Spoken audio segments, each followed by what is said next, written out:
Saudações, eu sou Ari. O que está acontecendo agora mesmo em Gaza não é um pós-guerra, é um rearranjo à força. E o ponto central não é a reconstrução como muitos pensavam, é o controle. O Hamas voltou às ruas, mas agora sem desfiles nem braçadeiras.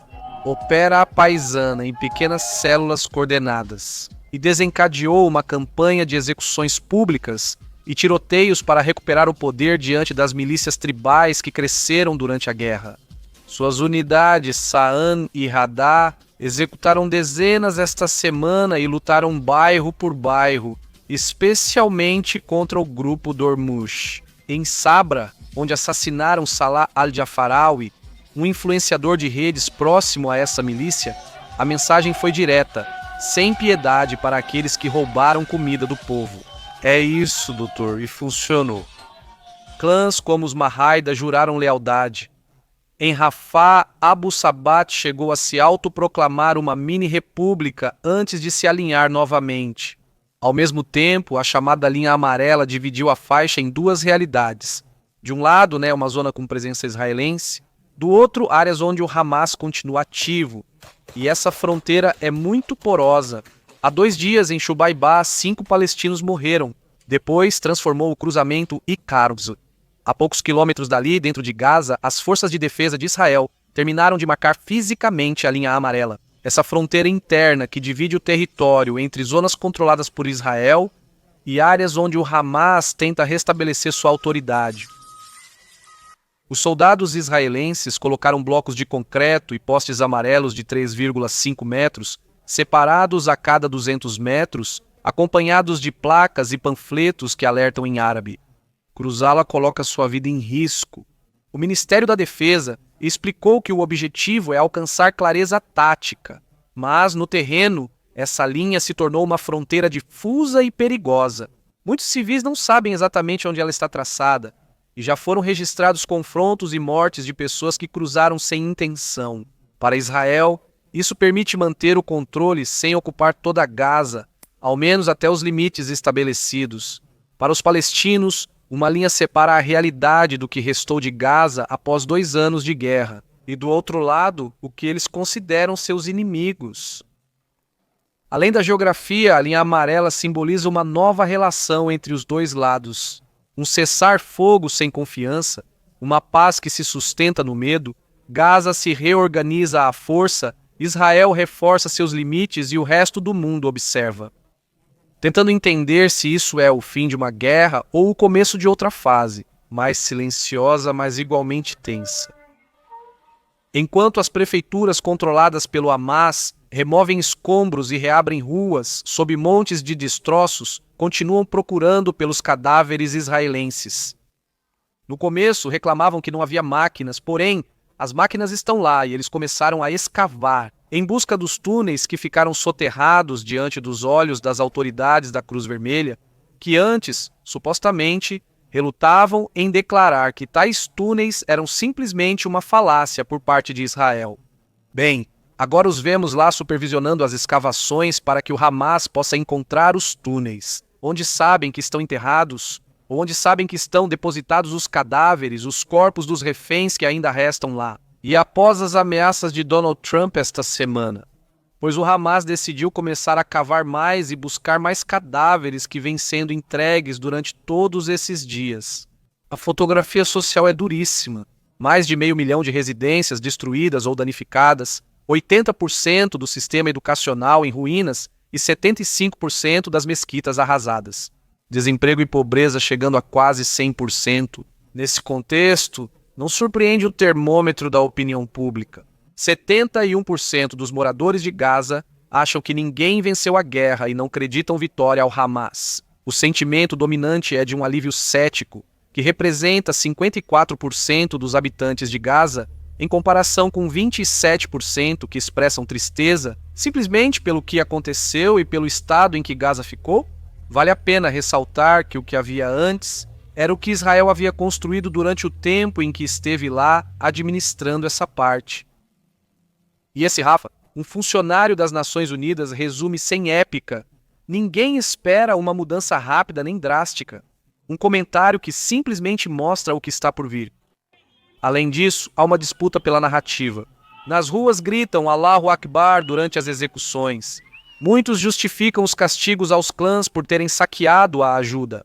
E circula a percepção de que o presidente Trump teria dado sinal verde para restabelecer a ordem.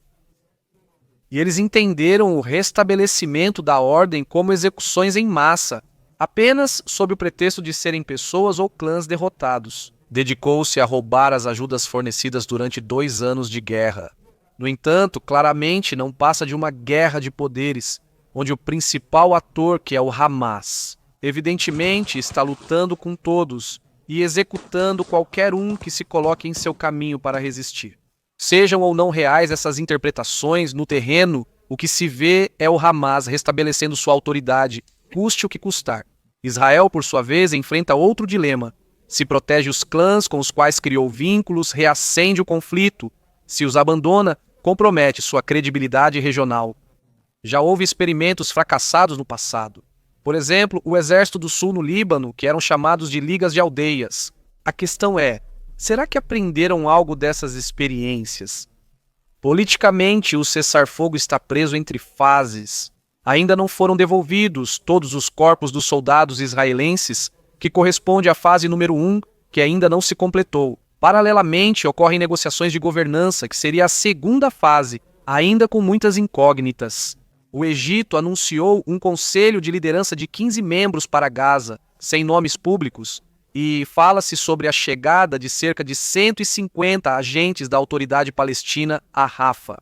E circula a ideia de uma força internacional de 4.000 efetivos, liderada pelo Egito com Indonésia, Turquia e Azerbaijão. Nada disso anima os pobres. O cessar-fogo continua sim, mas sem fé em mudanças rápidas. Minha leitura daqui é sóbria. Gaza não está entrando na normalidade, está entrando em uma normalização da coerção. Hamas pune para governar, Israel consolida uma linha de separação para conter, e as pessoas exaustas tentam voltar para ruínas, as quais chamam de Auda, retorno. Se algo define este momento, é a fragilidade. Basta que o atrito diário aumente. Um cruzamento da linha amarela, por exemplo, uma batida, uma execução, pode ser o suficiente. O governo de Israel será responsável pela política. O rei Davi compôs o salmo em hebraico e os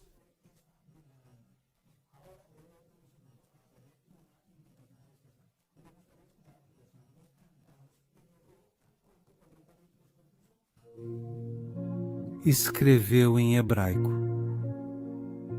Bem, minha filha, que tem talento para música, ela é violinista. Começou um lindo projeto junto com minha esposa, uma coleção de salmos cantados para toda a ocasião. Ao terminar este vídeo, visite o canal, se chama A Voz de Sião. E claro, inscreva-se, garanto que você vai ter uma grata surpresa.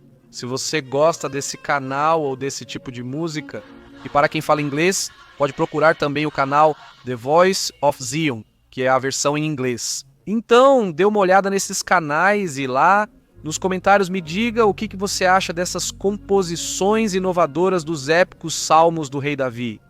Encontre na descrição aqui embaixo o link para esses 2 canais. Bem, vamos continuar.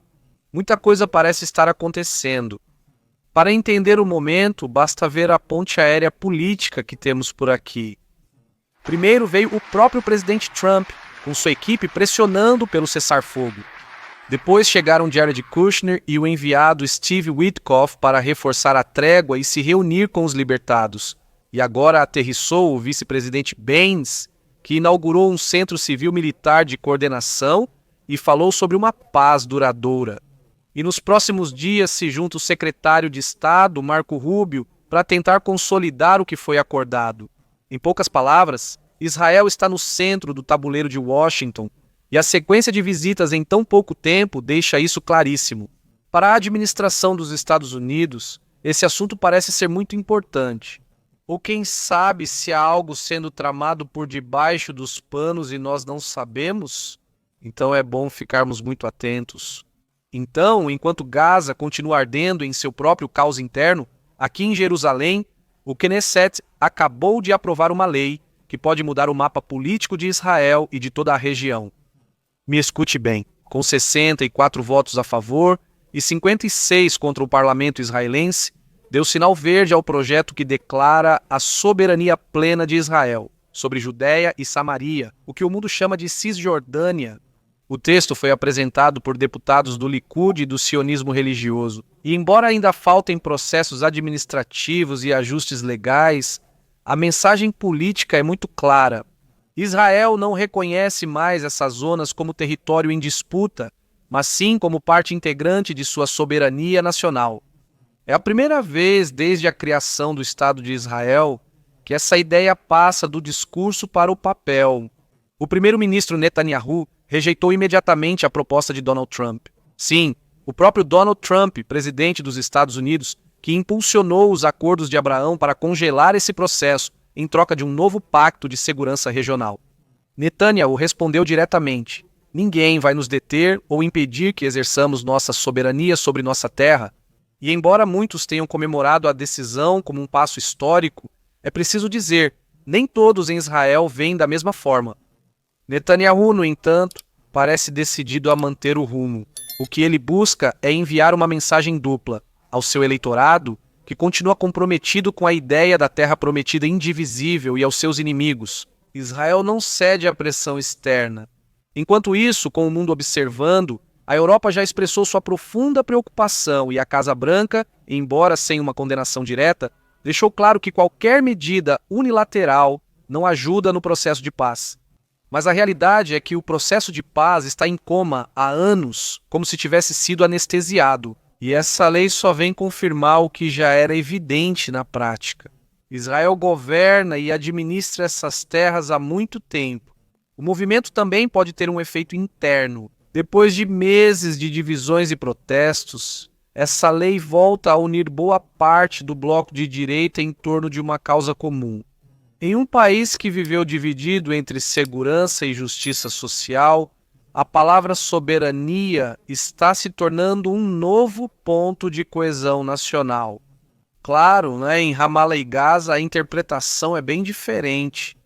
Para eles, esse passo enterra qualquer possibilidade de solução palestina e marca o início de uma era em que Israel decide sozinho, sem intermediários. E a pergunta então é inevitável: até onde Israel está disposto a ir com essa nova política? Será apenas uma declaração simbólica ou o prelúdio de uma reconfiguração definitiva do mapa do Oriente Médio? Deixe-me saber sua opinião aí nos comentários. E se algo está claro, é que cada movimento que Israel faz, por menor que pareça, provoca uma reação em cadeia em nível mundial. E desta vez a cadeia já começou a se mover. Continuamos atentos às notícias. Lembre-se de visitar os canais dos Salmos Cantados. Encontre os links aqui na descrição deste vídeo. Não vá embora sem deixar seu like, ative o sininho para saber quando eu postar um novo vídeo. Até mais!